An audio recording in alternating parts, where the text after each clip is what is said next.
any situation.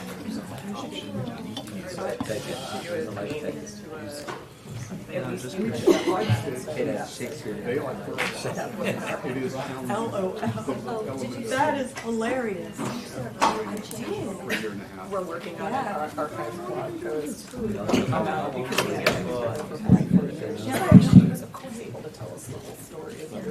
Good evening, everybody. Good evening. We're going to do a little bit better than that. Good evening, everybody. Good evening. All right, that's more like it. My name is Ray Andrade. I am a proud LMU alumnus who now serves the LMU community as its librarian for student engagement. So it is my special privilege and honor to welcome you to the November edition of Faculty Pub Night on behalf of the entire library staff. So tonight's edition is actually extra special. We have a couple of familiar people here at the library. So tonight's event is going to feature Kris Brancolini, Dean of the William H. Hannon Library, and Marie Kennedy, Serials and Electronic Resources Librarian. They're going to discuss their recently published book, Enhancing Library and Information Research Skills, a Guide for Academic Librarians. Thank you. But first, we're going to talk a little bit about what Faculty Pub Night is and what it is not. So if there's any students here, thank you for coming. You figured out that it's not for faculty only. Please spread the word. It is also a pub night, but it is not 21 and over only. We do have a bartender, Becky. Hi, Becky. So Becky's going to be checking ID, so if you're under 21, please try not to be slick, okay?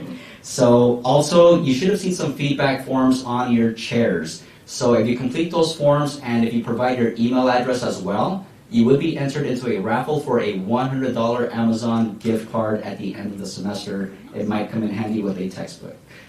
So, as far as questions and answers, we're going to reserve questions for the end. We are going to reserve about 15 minutes for a Q&A segment, and followed by a mingling period.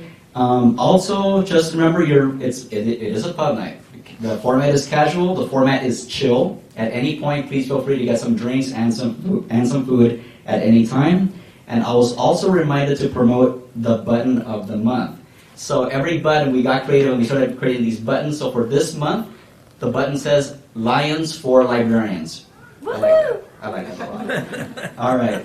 So we're going to get this party started now. So we're going to here to formally introduce tonight's speakers is Jennifer Newtfall, University Librarian at Santa Clara University. Thank you so much, Ray. So I obviously have known Kris and Marie for a really long time, and so when they said that they were doing this, I am luckily a lovely 45-minute flight away in San Jose, so I'm like, oh, I can make it down here pretty easy. And then Kris twisted my arm to give them the introduction and to wear the button. But I wish Ray would have told me in advance that it was more casual, and I couldn't have worn my heels for another time. So I'm also really excited this is my first LMU Pub Night, so now I can go back to all my staff who had questions when I said I was coming down here. They're like, the pub night, tell us more. So Kris and Marie's talk tonight comes out of their work co-directing the Institute for Research Design and Librarianship, or as we lovingly refer to it, IRDL. And they started IRDL out of some initial research they conducted back in 2010 about looking at the research skills of librarians and what they wanted to know more about and how they could improve their skills in that area. So the inaugural ILDL was held in 2014 with a 3-year grant from IMLS, and that was renewed for an additional 3 years.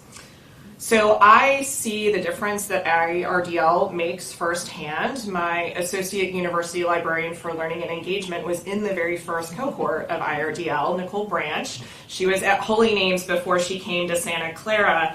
And she actually just published her research on illuminating social justice in the information literacy framework. So I'm very excited about that. And she also serves as an IRDL mentor. So that's the one-on-one support that graduates of the program offer to the current cohort over the course of a full year. So I'm excited to learn more tonight. I will say that, sorry, I have not read your book yet. No. But that's partly why I'm here too, so I can hear all about this. So now for the formal introduction part. So hopefully, as all of you know, Kris is your dean here at LMU. But what she did before coming here, she was the head of the media department and film studies librarian at Indiana University Bloomington and director of the digital library program at Indiana University. She's published and presented on media librarianship, digital library development, and academic librarians as librarian scholars. Ties in well tonight. And so along with Marie, for 6 years, she's been the co-director of IRDL, which has been a federally funded continuing education program for novice academic library researchers. So Marie Kennedy, who luckily I also know pretty well, is the Serials and Electronic Resources here librarian, and she's written and presented widely on the development and use of the computer systems that help to manage the electronic resources used in libraries. So all the times that you want to access that journal content or all those other things, Marie is the person that helps make that all possible and hopefully simple and easy to use, which is, I think, an ongoing struggle for all of us. She's co-authored 2 editions about marketing the library's electronic resources, both Neil Schumann Publishers bestsellers. Yes, librarians have bestsellers too. In her spare time, she makes photographs and creates taste experiments in her kitchen. I need to know more about this. She also has a mild obsession with hatch green chilies from New Mexico. I'm learning so much about Marie. She also writes the Organization Monkey blog about organization and librarianship, and then again, she's been co-director of IRDL with Kris. So please join me in welcoming Kris and Marie.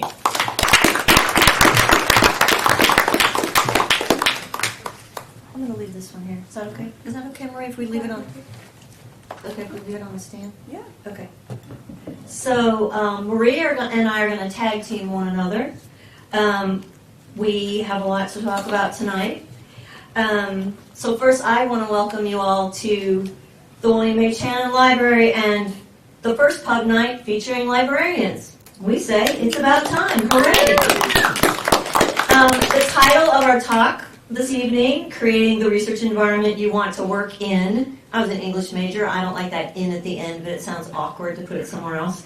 Was actually inspired by President Snyder's guiding statement for the university's next strategic plan process, Creating the World We Want to Live In.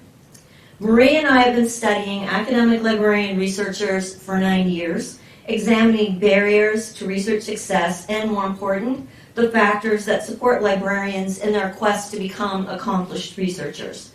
Our work informed the creation and refinement of IRDL, which you're going to hear more about than you probably ever wanted to know, which is a continuing education experience designed to empower librarians to take control of their learning and positively impact their research environments.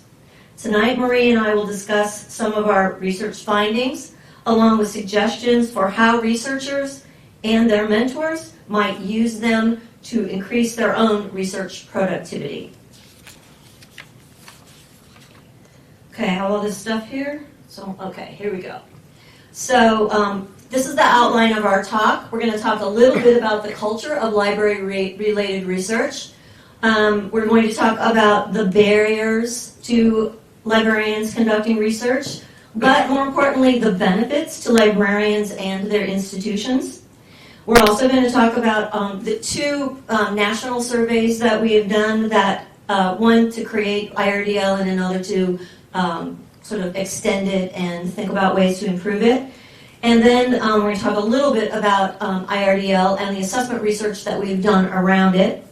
And then finally, our book, right here. We have it both print and electronically here at the library, Enhancing Library and Information Research Skills, a Guide for Academic Librarians, which we co-authored with Lowe, who is one of the instructors for IRDL. So first, we're going to jump right in and talk about the culture of library-related research. So, wait, librarians are researchers? Yes.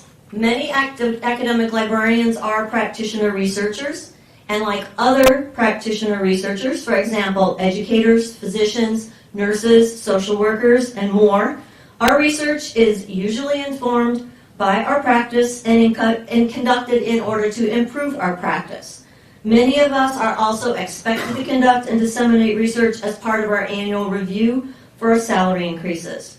About 50% of academic librarians are on the tenure track, and those who are not typically have some sort of faculty status. So So for example, here at LMU, librarians have hybrid status. We are officially staff, but I'm an academic dean. Librarians are on faculty senate and on senate committees, and we have a promotion plan with ranks that is similar to that for the teaching faculty.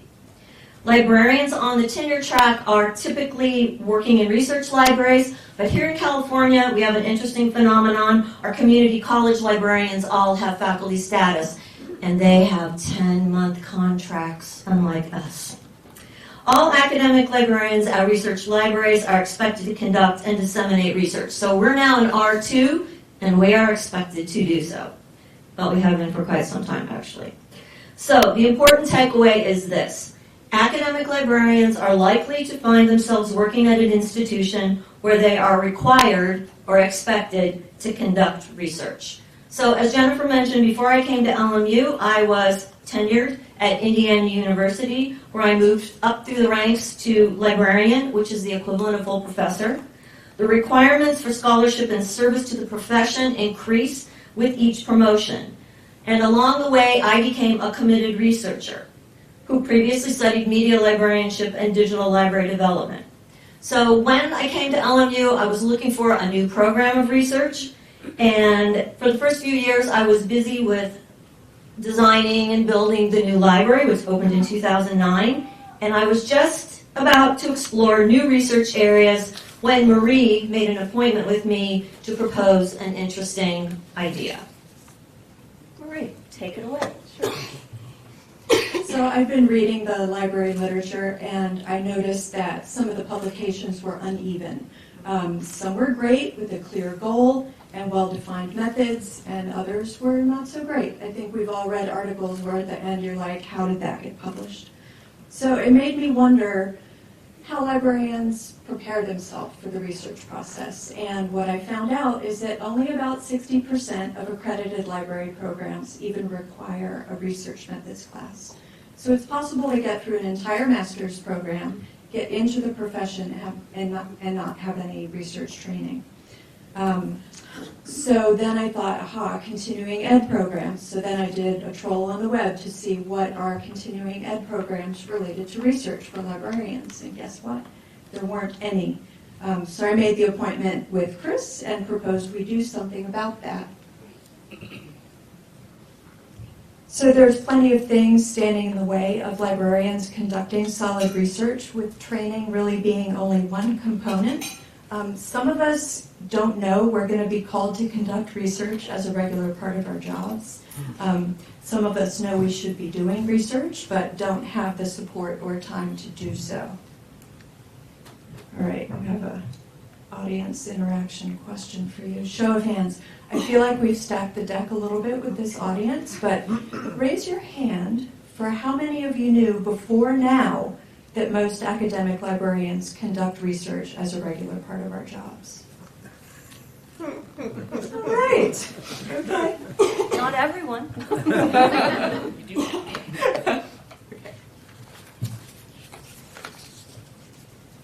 Okay.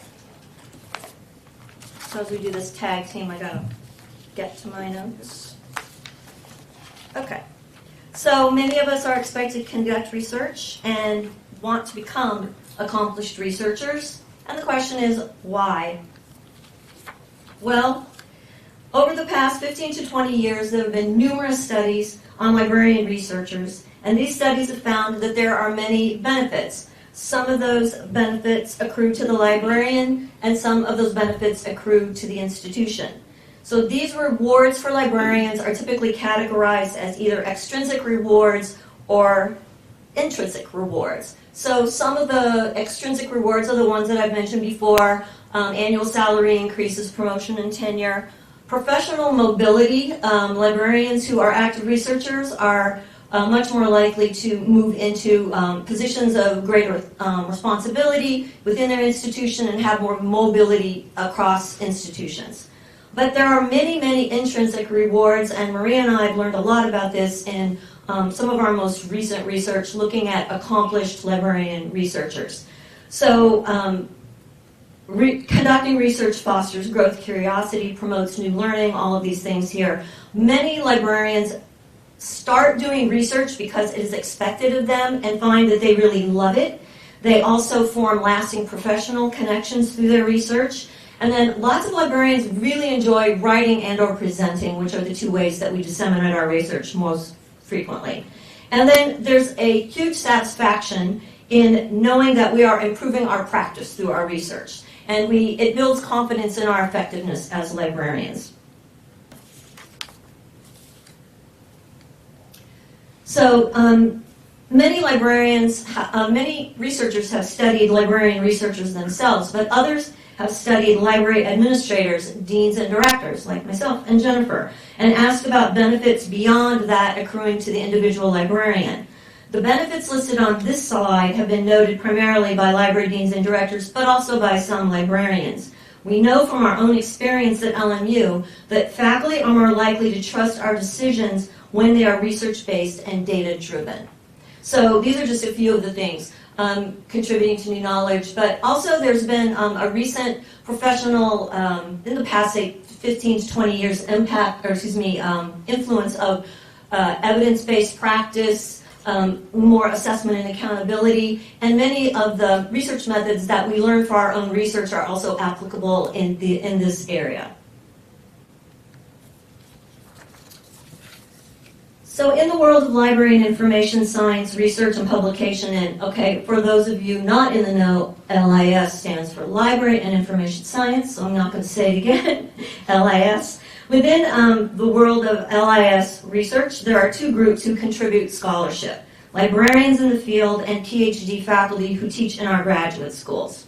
As previously noted, librarians have been complaining for years about the uneven quality of research in some of our peer-reviewed journals. There was a sense that tenure requirements might be flooding our journals with weak research. But the requirements for promotion and tenure have increased in recent decades, and the rigor of our journals has also increased as a result. It's much harder to get published in the top journals than it once was.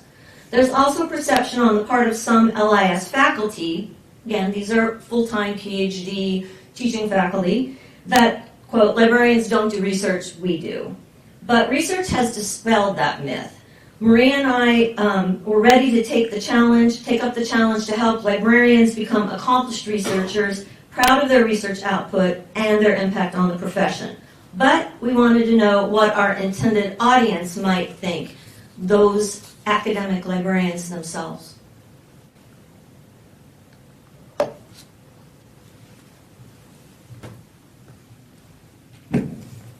So Kris readily agreed that we had the capacity at LMU to be able to address this gap in education for librarians.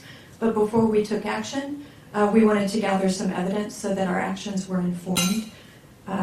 We launched a national survey in 2010 to gather some data. We designed a survey to help us understand the state of the concern about research and librarianship. We launched it in December 2010, and after only 2 weeks of it being open, we had gathered over 900 responses. So we knew at that point that there was, yes, definitely enough interest in the topic, and with around 900 responses, we had plenty of data to be able to move forward with designing a program to address the research training gap in our field. So the survey was constructed around these 4 areas of interest. We wanted to learn about how academic librarians, what their research experience and practice was like, their confidence in completing the steps in a social science research project, any methods, courses, or training they completed, and their access to institutional support for conducting research. And ultimately, we used what we learned about supports and barriers to write a grant to develop a continuing ed program for research design. So the resulting article, we think, presents a good snapshot of the way librarians were thinking and feeling about conducting research. This article's been cited a lot, and it's introduced us to a community of other researchers doing work in this area. So next, I'll tell you about our 2015 survey, and then we'll compare some findings. All right. So we used the same survey structure from 2010 and relaunched a new one. We made a few tweaks based on what we learned from the 2010 survey. And by the time we were running this survey, we had read an article by 3 Canadian researchers, Hoffmanberg and Kofuginakis. Their article was called Examining Success, Identifying Factors that Contribute to Research Productivity Across Librarianship and Other Disciplines. So their article was a content analysis of 42 studies focused on uncovering research productivity factors among librarians and other practitioner researchers. And we've been wanting to look more closely at success factors among librarians who had conducted research. And we like the idea of, instead of focusing on the barriers to conducting research, that they really turn their attention to what made conducting research possible. So again, we received an overwhelming response to our survey telling us that research was still urgently on the minds of other librarians. All right, so now let's look at some of the results from both the 2010 and the 2015 surveys and what we found out from the new topics we explored.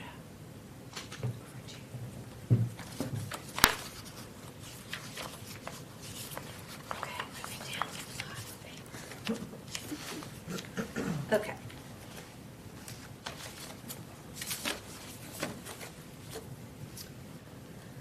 I will tell you at this point too that at the end of these slides there's a list of all the publications and that we cite in here, as well as other publications that have come out of IRDL, so our IRDL related research.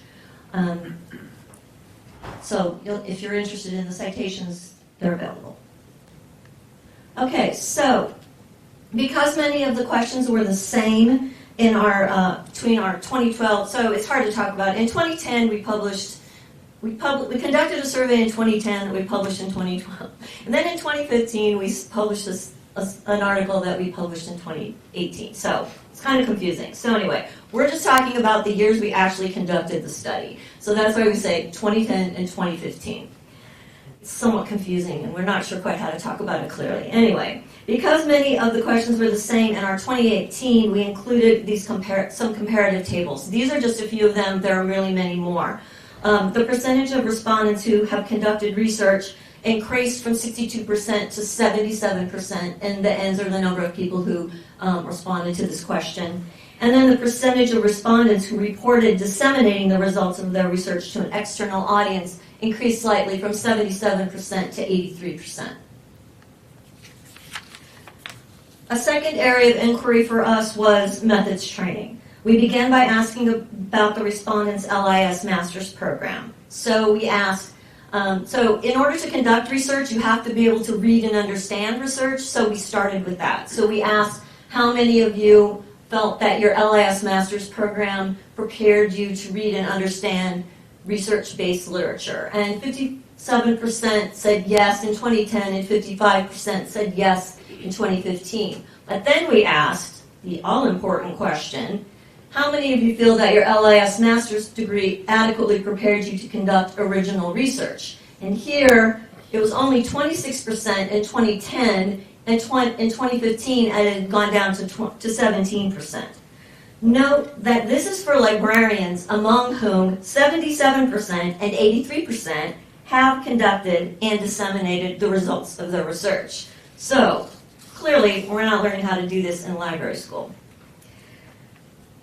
So we were looking at some of the things that might be success factors and some of the things that might help people prepare to do research. So we asked, it's not on the slide, but we asked how many of you have wrote a master's thesis for your MLIS or your LIS master's program. And only 12% of the respondents to our 2015 survey responded that they had written a master's thesis. We were pretty sure that most people were not writing a master's thesis in library school.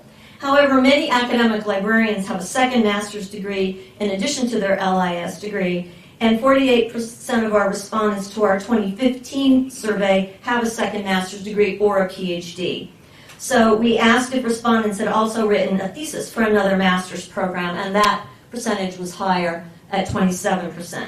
We also asked how many had taken at least one statistics course, because we had learned by 2015 that Statistics and quantitative analysis is an area of anxiety and low confidence among academic librarians, so we're just curious how many had taken a statistics course. And we found that 53% had taken a statistics course, but the number one answer for when did you take that course was as an undergraduate, and many people had not had had statistics course for many years by that point.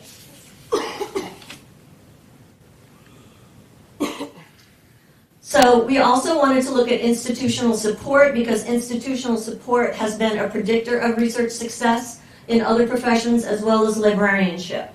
So first, the good news is that when we asked, does your institution or your library provide any support for your research?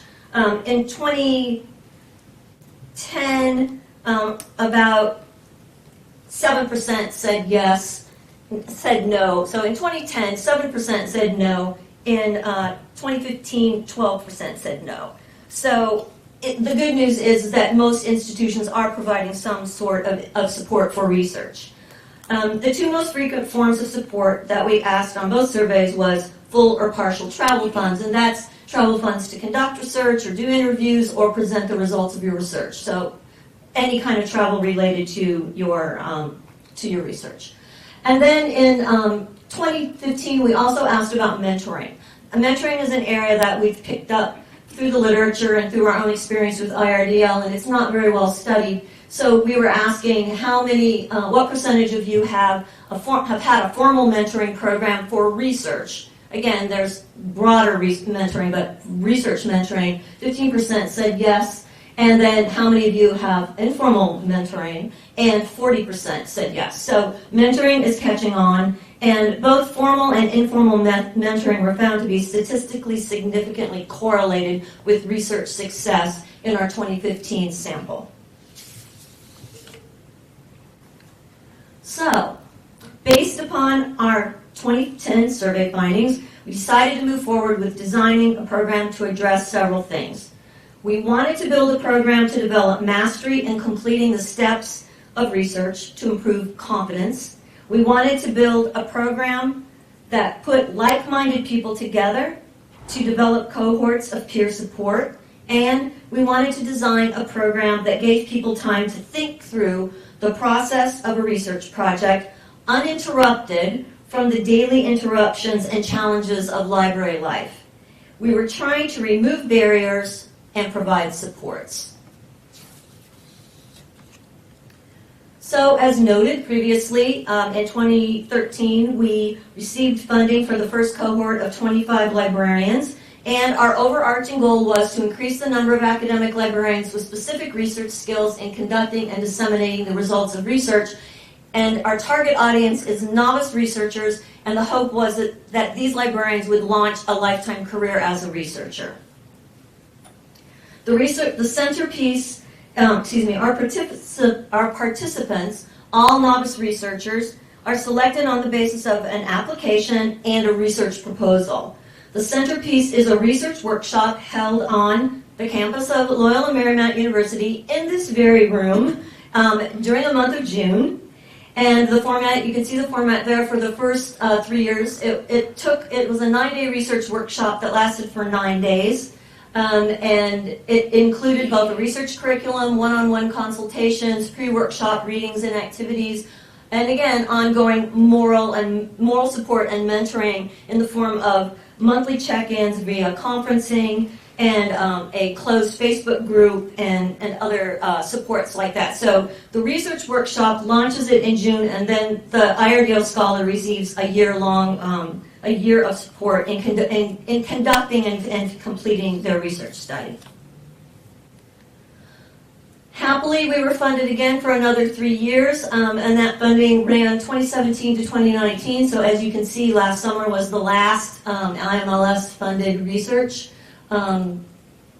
workshop. However, we are continuing on a cost recovery basis, and all of those buttons that you saw are part of the publicity for IRDL 2020, which is going to happen next summer.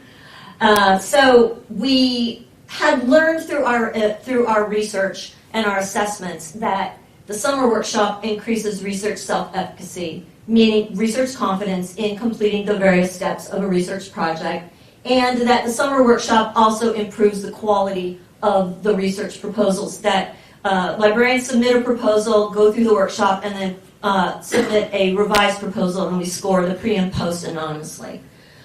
So we began to focus more intently on research self-efficacy and research networks. We needed to try something new, so what we did was we shortened the workshop by 2 days, and we added formal mentoring. So instead of it lasting an entire 2 weeks, it happens from weekend to weekend. We're only losing 1 day of instruction, but it's a shorter time period for people to be away from home. And then, as Jennifer mentioned, we pair each scholar with an experienced researcher. They touch base with each other. They have kind of an agreement of how much they're going to contact one another, and Marie has written prompts, and there's all kinds of activities that the mentor and the mentee does together. And the whole idea there is to maximize the probability that the researcher will finish this research project in 1 year.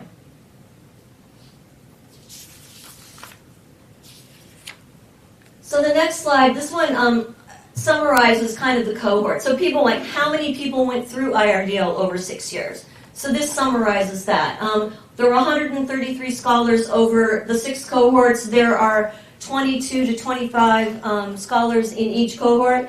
The numbers have to do with, we pair people in apartments right over here on the bluff. So if we have somebody who's commuting in and they're not staying on campus, we can have an uneven number, but otherwise we need to have an even number to fill these 2-bedroom apartments.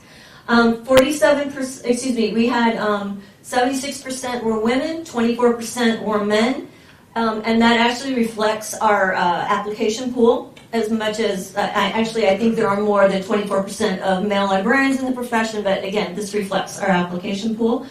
And then 47 librarians, or 35%, identify as librarians of color. The vast majority of our participants come from 108 university libraries, and that's all sizes and research intensity. Small universities like Holy Names, and all the way up to R1s like UCLA, USC, University of Illinois, Brown University, and every size in between. We had 12 librarians from liberal arts colleges, 9 from community colleges, which was really great and actually kind of happened in the last 3 years for the most part. So that's been really great. And they've made some of them have just already published outstanding research, and they've made good connections with one another. And then we had 4 from non-academic research libraries like Jet Propulsion Lab and NIH and places like that. So if you're interested in a sample of the work, we asked the scholars to contact us and give us what their presentations, publications, and awards, and that's all from linked on our website. The website is library.lmu.edu/IRDL, and you can see a lot of information about IRDL. So in the development of our continuing education program, I mentioned that we became interested in the relationship between research self-efficacy, or what you would commonly call research confidence, and research success. So through our research and that of others, we learned that research self-efficacy can be a predictor of research success. But we also learned that research confidence can be increased through training. And so that's one of the reasons why we have focused IRDL on building self-confidence on around certain parts of the research process and also research methods. So for example, we learned that librarians were not confident in their ability to do qualitative research. They felt pretty comfortable doing surveys, but not so much focus groups, in-depth interviews, and other kinds of research methods. So we began focusing more intently, and we give participants hands-on practice in planning and conducting those research methods. And then we also used the self-efficacy scale pre and post to gauge where people were still struggling and where we might make adjustments in the curriculum. Again, we're interested in the relationship between research self-efficacy and research success. And there's a lot of research, particularly in fields like social work and clinical psychology, that show that research self-efficacy can be increased through training, and it can improve research success. We created our own scale We would be happy to talk more about it if you're interested. First, we created a 10-item scale. We expanded it to 38 items. We've tested it, we've changed it, and it's now down to, I think, 36 items, something like that. So we've modified it, we've changed it, but all along the way we've been led by Albert Bandura and all of the research he's done for 30 years on research self-efficacy.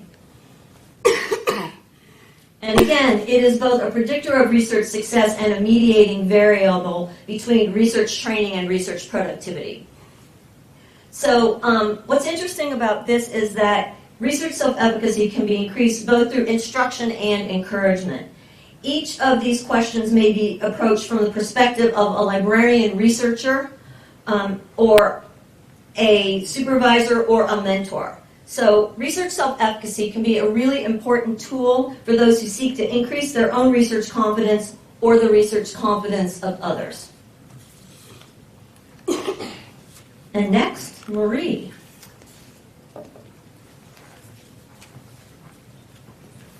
So based on what we've learned from building IRDL, it's now pretty clear to us what supports have to be in place to have a productive research career.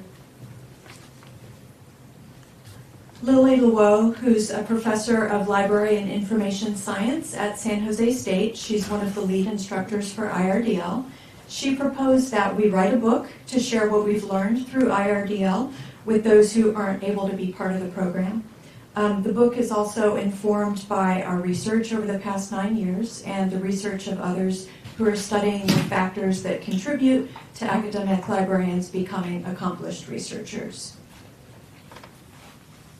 So earlier I mentioned the trio of Canadian researchers who studied research success and productivity among librarians.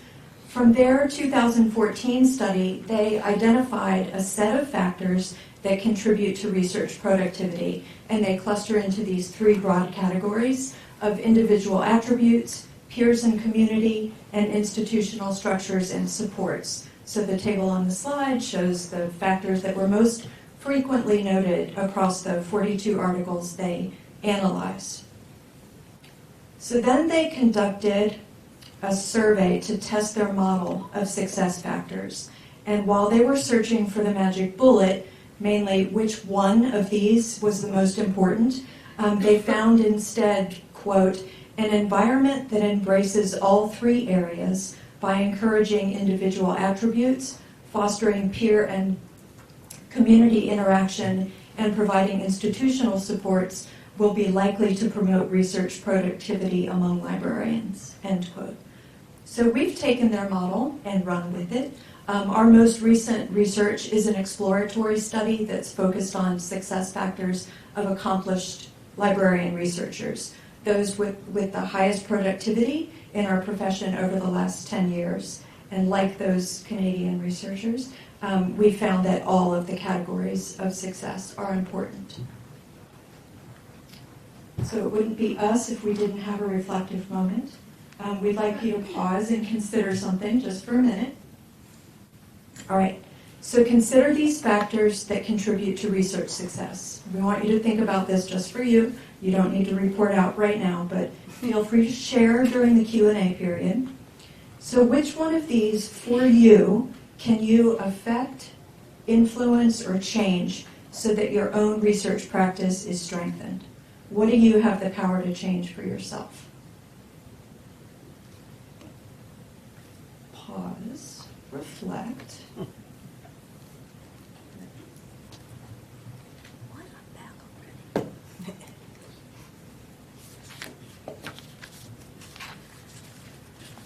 While you're pausing and reflecting, I'm shuffling paper.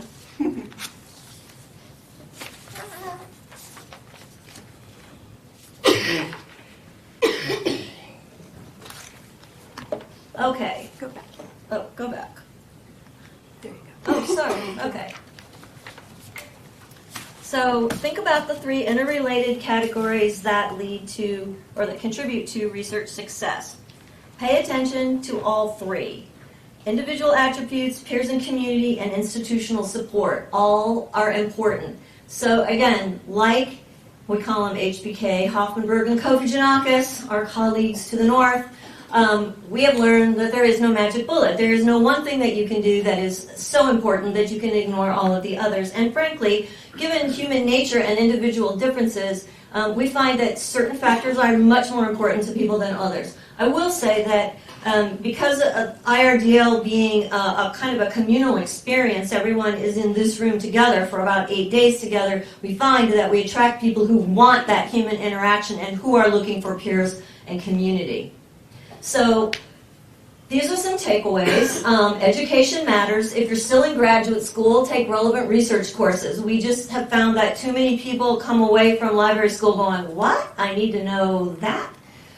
Seek continuing education opportunities in professional associations. LRRT stands for Library Research Roundtable of ALA. Maria and I just went to their 7th conference that was in Columbia, South Carolina. They have a conference called Library Research Symposium? And Jamie and Glenn went to the last one that was at the University of Illinois. Jamie, weren't you there too? No. Oh, I'm sorry, it was somewhere else. I went to the Library Assessment Conference. Oh, Library Assessment Conference. Okay. So, which gets me to something else, which is the importance of conferences, but we'll talk about that in a minute. So, we all recommend that you read widely and critically in the literature. It's very important to continue to read, not just when you're doing your literature review, but to stay up with the literature and to read critically and ask yourself, what did I think of that article? Did I think that the methods were appropriate? Did I think that the person's conclusions were supported by the results? Those sorts of things. And a lot of times people do that through a journal club. Again, I'm looking at Glenn and Jamie because the Department of Acquisitions and Collection Development has a journal club that they do within their department.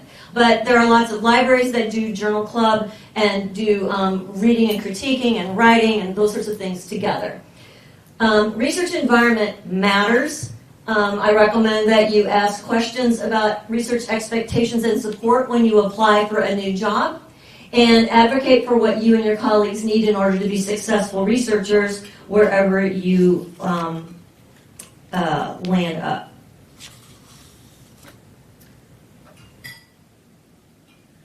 So these are some other factors: seeking like-minded peers and mentors. One thing that Maria and I recently learned about was Librarian Parlor, building a community of researchers. This was created by some early career librarians, and 2 of them have actually been IRDL scholars in the past year or so. Also present at research-oriented conferences. It's a good source of collaborators, and you get expert advice on research, and you are introduced to new research methods. One of the really most interesting things about IRDL was the very first cohort came up with this slogan, ditch the survey. Because so many librarians do survey research, it's kind of like, every project becomes a survey project. But if you learn about new methods, then you can employ them more judiciously, and you can find the research methods that is most appropriate for your research question. And last, I would say present and publish. Many librarians who disseminate their research do poster sessions and present, but publication is a good way to have lasting impact for your research, and I think they both have advantages. I definitely present, but I also feel that it's really important to publish. Here are some high-impact practices for researchers. Again, these are things that have been shown to be really important for research success. The number one barrier that librarians note is time, but we talk about it not just about our research, but about everything we do. But I have a secret for you. The teaching faculty, who get way more time off to do research than we do, also complain about time. So time management is important, and in IRDL we give people strategies for how to manage time. Collaboration and co-authorship are good ways not only to get started with your research, but to advance your research. Many librarians do research together early in their careers, but they also continue to collaborate throughout their careers. And Maria and I are good examples of that. I collaborated with media librarians and digital librarians in the other part of my career, and then frankly, I probably never would have embarked upon this program of research without Marie. Thank you, Marie. Another factor that we're learning is mentoring. Mentoring is very important. We're looking at mentoring here, and I will say I'm mentoring Ray Andrade right now on a research project he has. So informal mentoring is good, but formal mentoring is also beneficial, but harder to put together. And one of the things that we found with IRDL is that lots of librarians are doing research in smaller institutions where there are not a lot of experienced researchers. So what you'll end up with is a senior researcher who's working with 3 or 4 people at a library. But through IRDL, we've been able to pair people across the country and in who have very similar research interests or have worked with that methodology or that area. So it's been really beneficial. And they do a lot of work via Skype or Zoom and things like that. And last but not least, I want to mention reflective practice. The author of this presentation, Toby Lynn Birch, is here. She is our retired Associate Dean. Shout out to Toby. And Toby presented this research at the Quantitative and Qualitative Methods in Libraries. It's called QQML in Paris, and it's found here in our digital commons. But honestly, she presented at the last session of the last day of a conference in Paris, and people were riveted. So we used this reflective practice for research. And I had laryngitis. Yeah, she was like kind of a wreck, but people were just like on the edge of their seats. It was so powerful, and now it's one of the exercises that Marie has had the mentors use with their mentees, and it's really great. So, another question for you. What is one simple action you can take tomorrow to improve your own research process? Think about that, because I want to hear about it in a minute when we do Q&A. Yes, we are coming to the end, and we're going to be doing Q&A first soon. So here is the related research that I mentioned. I think it's in reverse chronological order. Oh, shout out to Dave Kennedy, who's also in the audience, who's one of our co-authors and spouse of Marie, and an expert in networks. And here's some other research that we've done related to IRDL and some presenting and other things that we've done. The presentations are on, these are the publications only. There are so many presentations. They're also on the IRDL website. And these are the additional references. This is Toby's presentation, and Hoffenberg and Kofu-Giannakis' 2 articles from 2014 and 2017. And we would like to thank our network. So our IRDL scholars, our IRDL advisory board, the mentors, our families. My husband and my son are in the front row here. Gino, Matthew, put your hand up. Dave, I already mentioned Dave's back there. But we would be remiss if we did not give a shout out to IMLS. They generously funded us for 6 years.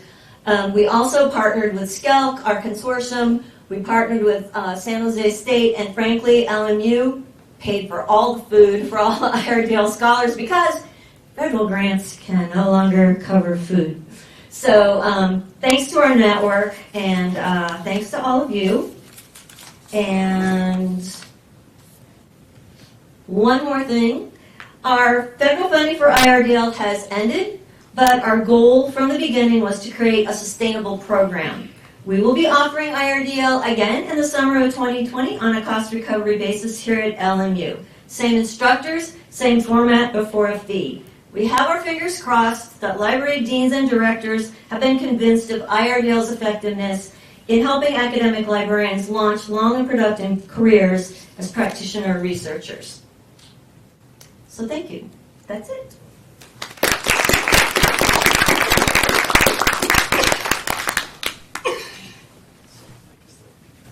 So, Are you going to moderate first? We'll do the So you have Q&A. question, I had a question, right? Don't make me work. Any question for me, Gino? Yes.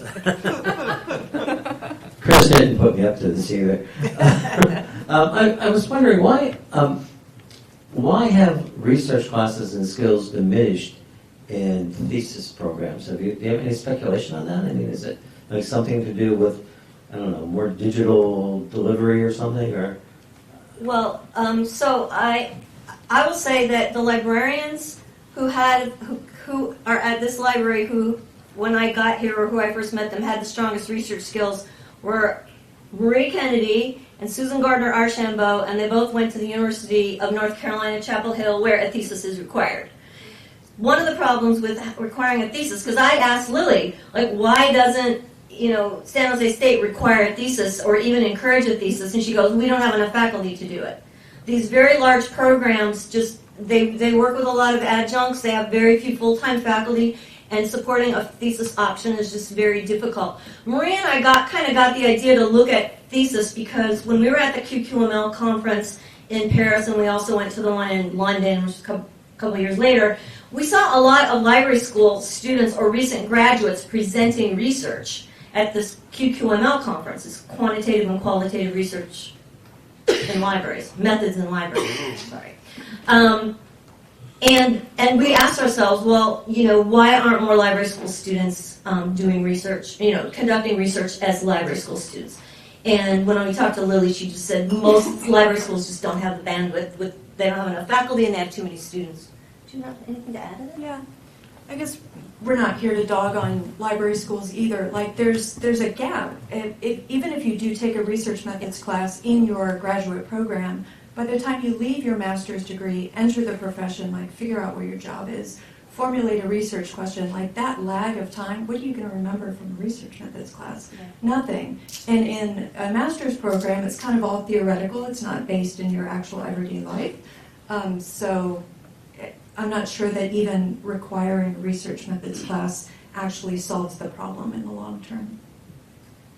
One thing I'd say is that we've been suggesting that a library school they have these post-MLIS specializations, and I think it'd be really beneficial if there was one that kind of packaged up the research methods classes into a certificate or something like that, a post-MLIS certificate for people who really want to enhance their skills. I don't know, I haven't looked at the data, but we've had a number of IRDL scholars go into PhD programs, but that's a bit extreme. Jeff? Oh, I was just going to follow up on that and Okay. say I think also part of the problem is that the library science master's degree programs are educating practitioners. Yeah. And not all those people are going to go into a research environment, so to require master's degrees of all those people just might be impractical. Yeah, but I will say that at this conference we were just at, there is a lot of pressure on public librarians to conduct research, particularly school librarians to conduct research. There's like a shift. And I think the concept of taking a research methods class or two just in order to be able to do assessment, evaluation, and those sorts of things, even if you had no intention of ever publishing your results, I do think that it could create an evidence-based practice kind of foundation that I think any librarian would actually benefit from that. Because I know that IMLS grants, and I had them before, and you were required to go to outcomes-based evaluation training, and many of those librarians were in public libraries, and they were expected to conduct very rigorous evaluation research. So I would say that, yeah, we're not all going to be expected to conduct research and publish, but I think many of these skills are valuable just as practitioners, whether or not we ever want to publish or present.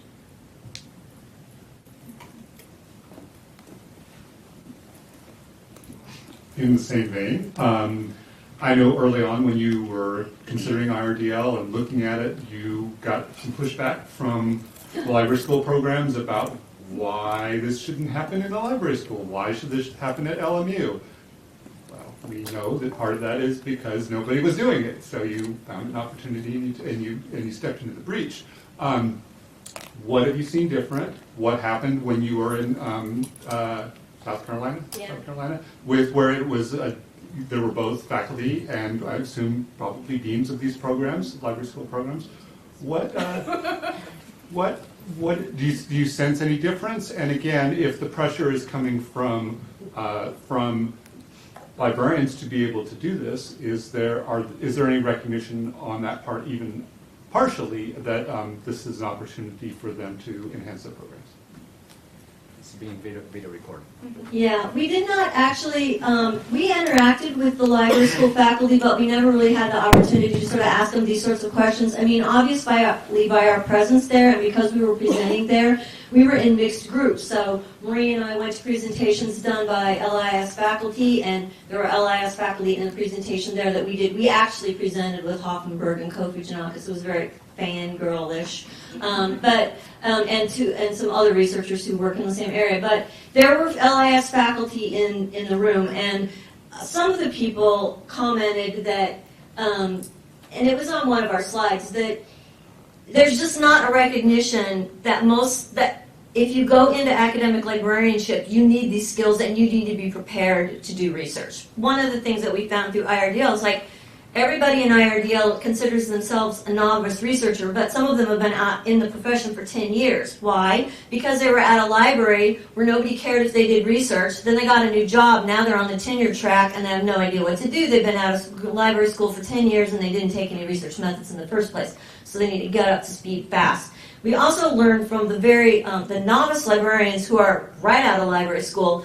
Many of them are surprised by, when I was on the tenure track, we had a couple of years to learn our job before people started asking us about our research. Like day one, they were being asked, "What's your research program? What's your project? Do you have anything in the works?" And they're like, "I just graduated from library school a month ago," that kind of thing. So I don't think that there's a recognition yet among the LIS faculty that this is really important, and it really was not discussed. Marie, on the other hand, has been at Elise, and I think that the faculty are just somewhat in denial about this, and they don't, I think they just don't know how to deal with it.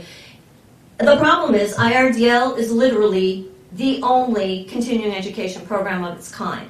And what we find through our studies is that people just put together, like they take a course here, they take an online course there.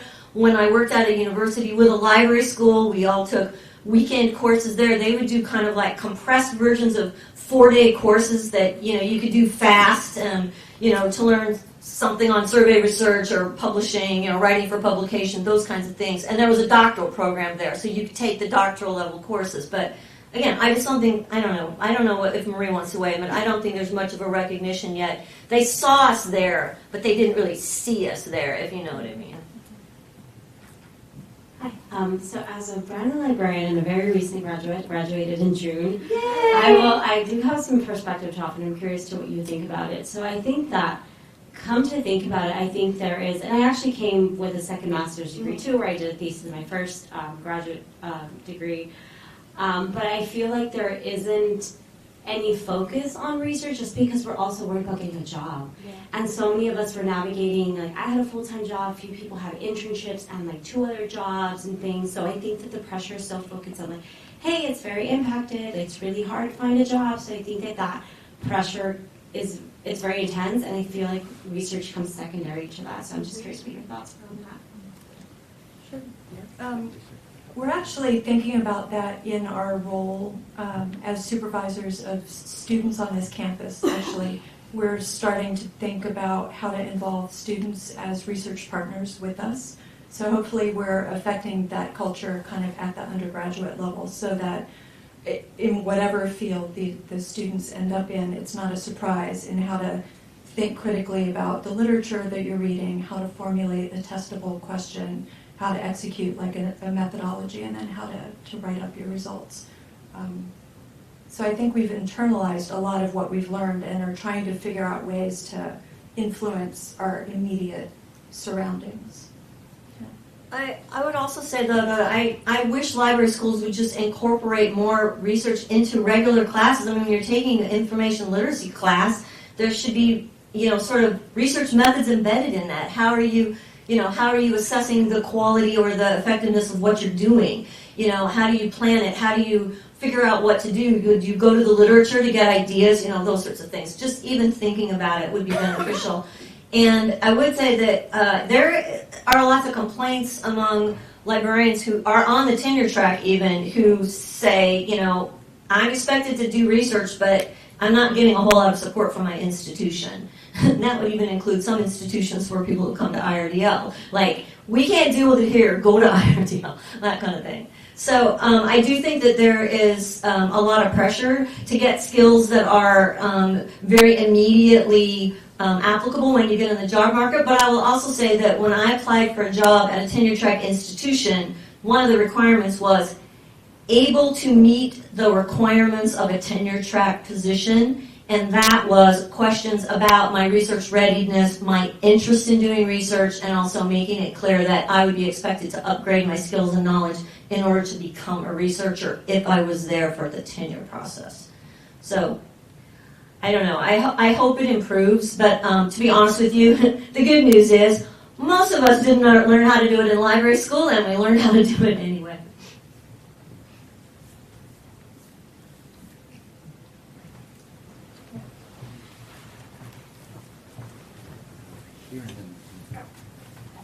So I just have a question about the 2 surveys. I'm assuming you sent them out to listservs. Yeah, we did.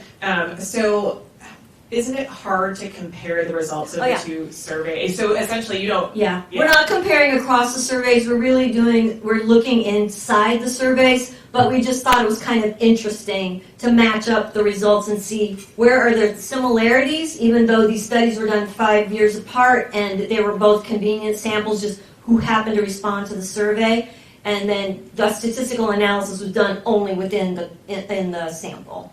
And then I wonder what's going to happen to the community college librarians participating in IRDL with the fees now. Yeah, we worry about that. We're actually we're looking for scholarship money, to be honest with you, because we feel like it's beneficial to the community college librarians, but they won't be able to afford it. Right. I mean, we have a lower cost for people who are in this area, so Santa Monica and the other community colleges in the area could just be commuters, and it's much less expensive, but it's still expensive.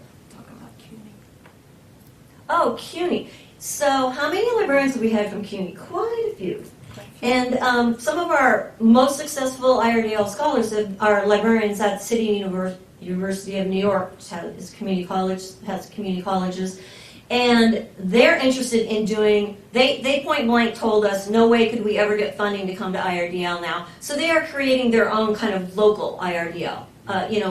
It's a big community college system, and so they're going to try to recreate IRDL locally. We've also been asked for our slides from IRDL so that people can adapt our slides and our program to at their local institution or in their own area. So that's another thing. And it's federally funded. We share everything. So yeah. Dave, can you tell a story of a research idea that whether you've had or your students or a colleague about some sort of research question that led to a research project that changed the way the library functioned that had an impact on patrons?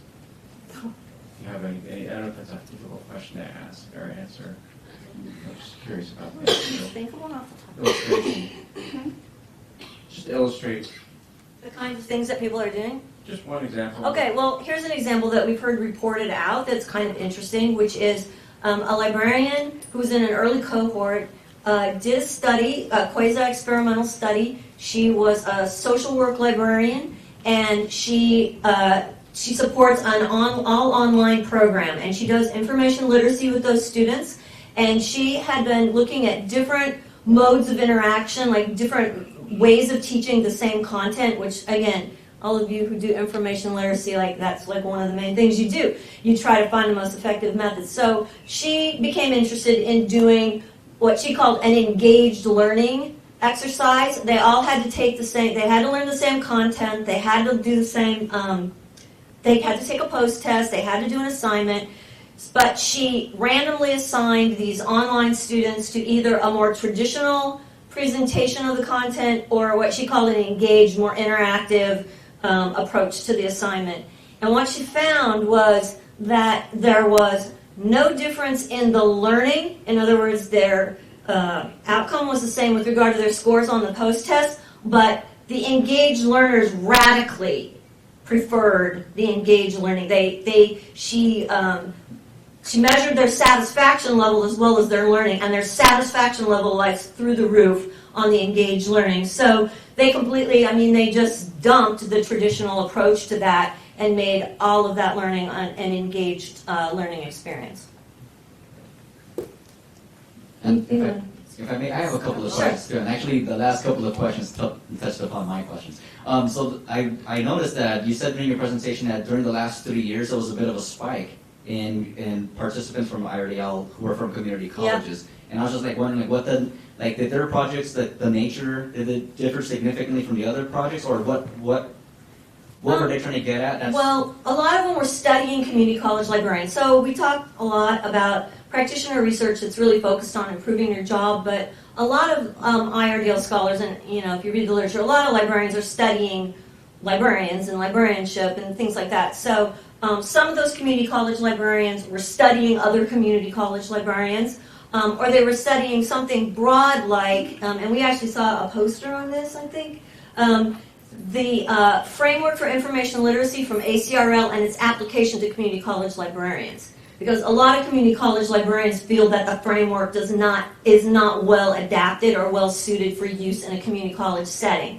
So one of the IRDL scholars from a community college did a study on that. And I can't remember what the actual study was that was looking at the community college librarians. Do you remember that? She did it locally with the California community colleges. Mary, but do you remember what she did? Sorry, I don't remember. But so I would say that they're Class. Yes, class. I would say that they're doing projects that are kind of targeted at the needs of community college librarians for the most part, but not all of them. I mean, there's one that I think this is a community college, Deb Baker's. She's looking at the use of peer mentors. They're hired as peer mentors by the reference department, and they work with students who are at risk. And so that study could have been done in any academic library. And Stacy with Open Educational Resources. Yeah, I don't remember exactly what she did though. She's Okay. at CUNY, but Yeah, Open Educational Resources in a community college setting. But again, I think that study could have been done anywhere. So some of them are doing studies that are really specific to their type of institution, but others are doing broader research that could really be done anywhere. Yeah, and like Dave, I was curious about like any favorite projects that have been produced out of the whole library. Oh my gosh, favorite project. Well, Franz Alberio. yeah. Franz did this amazing project on, he's also at CUNY, right? He did a project on students whose first language, so this is in New York City, so there are tons of students like this. Students whose first language is not English. So it was second language learners and their approach to library resources and how they use library resources and how they learn about library resources. It was fascinating. And he presented that at the evidence-based, what's it called? Evidence-Based Library and Information Practice Conference, and he's published it recently, and it's an amazing study. Yeah. Groundbreaking, and that's an example of, oftentimes people are working with special populations based on where they live or where they work. Let me tell mine. Oh, tell Okay. yours. So one of my favorites, just because the methods were so beautifully written in the published article, was about archives, actually, for the archivists in the room. It was it was a quasi-experimental design where she had students come in to use the special collections, and for one group, they got just the regular classroom design, and the other they actually engaged with the objects in the classroom. And she measured a few things, but their level of satisfaction with engaging in the objects was like through the roof. So this was another one of those where they've ditched the old way of thinking and are now having students engage with the actual objects when they're in the classroom. And that was published in American Archivist, which I hear is really tough to get into, tough to publish in, but it was like beautifully written, beautifully described. It was really satisfying to see, somebody come, because I remember her when she was sitting in this room struggling with, how do I ask these questions? How do I design a test method that will actually give me the answer that I'm looking for? So that was, Yeah, that's an amazing one. that was a good one. Yeah. Yeah, so I encourage you to go to the list of unpublished research that I gave the URL before, but it's linked from the IRDL website. Some of the research that people have done is just like mind-blowing. I mean, we've had people do studies that I couldn't believe, and again, these are all novice researchers. And one of the things I attribute it to is the time. They write a research proposal, okay, I admit I've started research without writing a formal proposal. You know, they write a proposal, the proposal is evaluated, critiqued, revised. They get advice from Marie and I and their peers during the week at IRDL, from the instructors. They go home, they revise their proposal, they come back with something very workable, because we talk about that, scoping your project and those sorts of things, and then they go out and they do the project. And it's just the time and the kind of attention to detail that I think really makes a difference. It's not, again, it's not a magic bullet. It's kind of all these things together. Time for one more. I'm actually going to ask a question of Jennifer, because you came all this way, so I think you put you on the spot. But as a person who hires librarians, what do you see of the impact of this on, on the profession and the way you look at how librarians can be prepared for doing research at your institution? And kind of the flip side of that is, you have IRDLs, at least more than one? You have just the one. Okay. Do you see the impact on the way that not just Nicole, but other people at Santa Clara think about doing research influenced by, I mean, not just heaping it all on them, but speaking generally about how the influence of this changes the culture at an institution where an IRDL scholar has gone through the program? Yeah, so I feel like just a little context, and thanks so much for asking. So librarians are academic staff at Santa Clara, so a bit of a similar position. We can get continuing status, and there's 4 ranks of librarians, and as you go up, there's greater expectations for scholarship and service. So one thing that I would say is that, so when I started, it felt like people got to the level of librarian and then, kind of hit cruise control, which was nothing.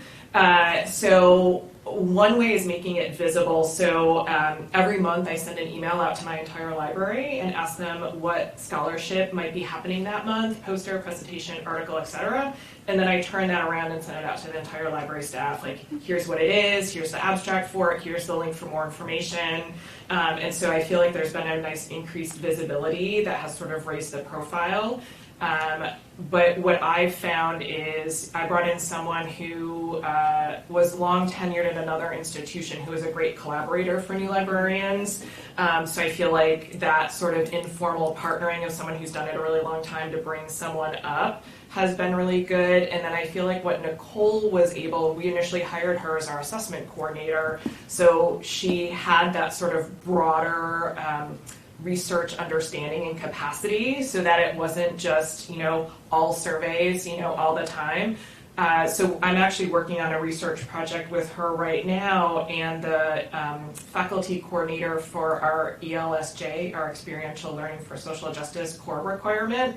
You guys are Jesuit, you would kind of understand that. But we're interviewing students that took ELSJ tagged courses to see what research was required in those courses and if that made a difference in their understanding of the issues for their service component of it, and then also asking them how their view of social justice changed and asking for a specific example of an interaction that they may have experienced differently because of the work that they've done.